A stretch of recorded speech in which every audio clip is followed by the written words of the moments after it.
The Super Bowl matchup is set. The Kansas City Chiefs against the Philadelphia Eagles, and you know the world's going to be watching. From the snow here in Syracuse to the blue skies here in Phoenix, welcome to Super Bowl 57. Eagles edge rusher Hassan Reddick's storybook rise to stardom is an unconventional one. From playing just 4 games in the final 2 seasons of high school due to injury, to playing football at Temple University and wearing red as a walk-on. The script has never been pretty, but for Hassan, giving up was never an option. Chiefs, Eagles, but let's talk about this Arizona community. Last hosted a Super Bowl in 2015, so how would they respond? They have it here in 2023. I took a trip down the streets of Arizona, and what did I see beyond the fanfare? Colors, vibrance. Bergeron done with college and Syracuse done with its regular season. The finale over the weekend with 2 jersey retirements and the 0-3 title team in the house in lieu of its 20th anniversary. I will say Carmelo Anthony there. Nice shades, nice jacket. Who can blame him? He's an NBA Hall of Famer, right, Nick? But amidst all these festivities, it was an important one for Syracuse men's basketball. So Harshall's baseball career is over at Syracuse. Moving forward, well, it's a lot like his career aspirations, up in the air. And by up in the air, I literally mean up in the air.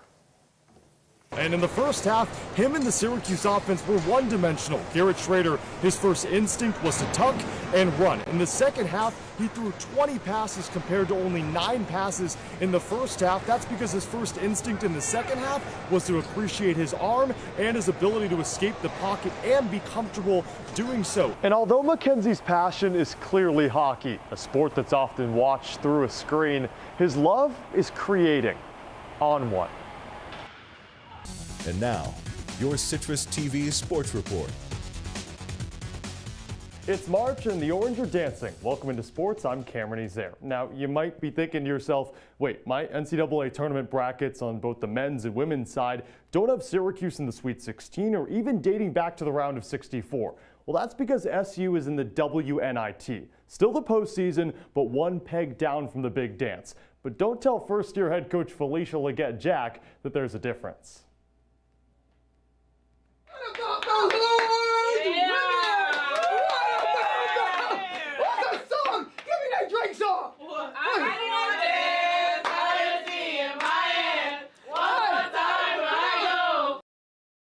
Syracuse after winning in round 1 against Kent State earlier this week, and also validation that I'm not the only one that dances like that. Love the moves, respect to Coach Jack. And after downing Seton Hall in the second round and nabbing a 20-win season for the first time in 4 years, tonight could lead to another Coach Jack dance fest, maybe the Orange breaking out another Drake classic. Syracuse and Columbia in the Big Apple starting at 7 in what they call the Super 16, pretty much the Sweet 16. Columbia's Abby Sue leads the Ivy League in scoring with nearly 18 a game, while Syracuse's Deasia Fair has scored in double figures, get this, in 32 straight contests. Speaking of Fair, a player that ranks top 25 in the country in scoring, around 20 a game, she is coming back to the Hill for year number 5 and year number 2 with the Orange. Yesterday evening, the Rochester native posted a message on her Instagram reading, "Who would have thought that this quote-unquote fair journey of mine would have brought me this far? I never thought that I would end up playing at Syracuse University, leaving Buffalo, playing not just 1, 2, 3, or 4 years under Coach Jack, but who would have thought that I would play a 5th? Orange Nation, I'm back." One Q's point guard coming back, another on his way out. After 4 years and over 120 consecutive starts for the Orange, Joe Girard III is declaring for the 2023 NBA draft, but doing so while maintaining his 5th year of eligibility. Now here comes the surprise to many. JG3 announced earlier today that he is also entering his name into the transfer portal. This statement comes from Girard's Twitter saying, "From the time I was a little kid, I've been committed with a relentless pursuit to play the game of basketball at the highest level. That said, I will also be entering the transfer portal. I want to express my utmost gratitude to my family, Coach Boeheim, and Orange Nation for the past 4 seasons." Wow, players returning and leaving is madness worthy of this month, but none compares to the NCAA tourney. You thought we weren't covering the true madness of March? Sweet 16 on the men's side in Vegas and New York City yesterday. Let's roll through it in quick succession. Michigan State, Kansas State, this one went into overtime. Marquise Noel, all 5'8" of him, an NCAA record 19 assists. K-State to the Elite Eight. FAU, get your Cinderella slippers on. A 9 seed, they defeat the Tennessee Volunteers. Although the Vols made it tough, FAU would close things out on this bucket. First time they've ever made an Elite Eight. They'll play K-State. And after UConn thrashed Arkansas, this was the nightcap. UCLA up by 1 on that Amari Bailey 3. Gonzaga right back at you. Julian Strother sends Gonzaga to its 3rd Elite Eight in the last 4 seasons. So March living up to the hype. That's it for sports. I'm Cameron Ezeir, wishing you more madness in this crazy month of March. Teagan, Ashley, hope your brackets aren't busted too bad.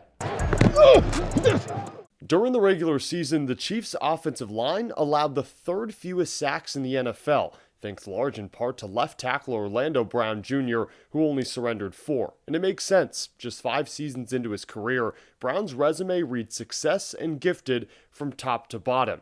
But his journey is far from a perfect one. I think the main thing that he instilled in me was just to continue to stay the course, no matter what happens, what goes on. And I think that's something that he instilled in me from day one that really has allowed me to get to this point. Brown's dad, Orlando Brown Sr., was found dead back in 2011 of diabetic ketoacidosis, common among diabetics and caused by high blood sugar and lack of insulin. The 9-year NFL vet, nicknamed Zeus because of his 6'7", 360-pound frame, was just 40 years old. Even with the sudden shock of losing his dad at 15, Brown chose the route of living by his father's example. I love you so much, Daddy. Let's go, dog. Not having a dad after the age of 15 was very tough for me. And, now having a son that's 2 years old, looking at him every day, seeing the way that he's continuing to grow, and thinking back on, obviously the time missed that you can't get back. And, man, it's so beautiful to be a father. Man, I mean, Orlando is, such an incredible individual, outside of football. And then you get him inside the locker room, and he's just a, incredible personality. Go, man. Hey, play for each other. A guy that truly has a special sort of energy. Especially OB, man. He works hard at his craft, man. Every single day. I've been watching him ever since I got here. He's one of the guys that kind of brought me underneath their wing. His dad paved the way for him, and he's paving his own path, his own future.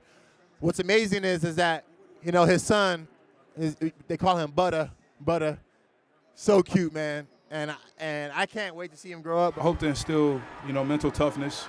I hope to instill joy and, someone that is, super motivated from within, that's very confident in who he is, and, really making sure he doesn't make the same mistakes I did. Cameron Ezeir. Oh, let's go. Newhouse Sports.